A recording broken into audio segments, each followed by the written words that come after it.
Hello friends, welcome back to our YouTube channel. आज जो हम वीडियो आपके लिए लाए हैं वो एक बहुत ही इंपॉर्टेंट टॉपिक पर है। सीबीडीटी ने अपना सर्कुलर नंबर 15/2024 रिलीज किया है, जिसमें उसने दो सेक्शन 220 में जो इंटरेस्ट लगती है उसको रिड्यूस या वेवर करने की पावर इनकम टैक्स अथॉरिटीज को दे दी है। तो आइए सर्कुलर को समझते हैं।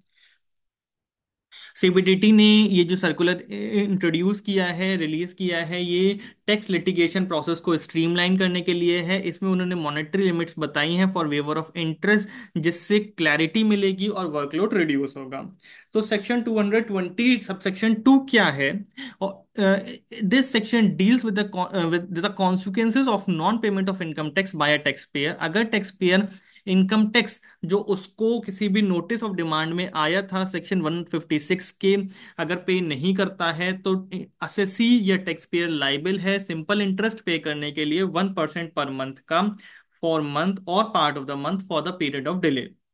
अब सेक्शन 222A क्या कहता है? This section of the act empowers the principal chief commissioner, principal commissioner, commissioner to reduce or waive the amount of interest paid or payable under this act in certain specified circumstances. तो क्या circumstances हैं वो भी हम आगे discuss करेंगे। क्या monetary limits हैं, कितना कौन सी अथॉरिटी रिड्यूस कर सकती है?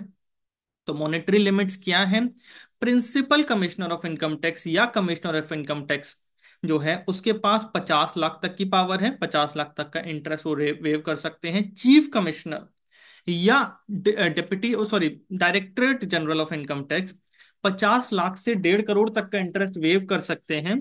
और principal chief commissioner above 1.5 crore का इंटरेस्ट वेव कर सकते हैं। क्या कंडीशंस फुलफिल करनी है वेवर के लिए?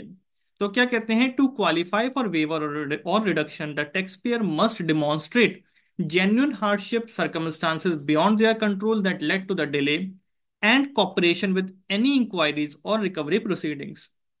तो उनको ये प्रूव करना होगा कि भाई उन्होंने इंटरेस्ट किसी जेन्युइन हार्डशिप की वजह से या ऐसी सर्कमस्टांसेस, मतलब किसी के घर में डेथ हो गई या जो भी सर्कमस्टांसेस उनके कंट्रोल से बाहर हैं, या उन्होंने इंक्वायरी या रिकवरी प्रोसीडिंग्स में पूरा कॉपरेशन दिया था। These guidelines aims to streamline the administration of interest waivers for taxpayers facing exceptional difficulties.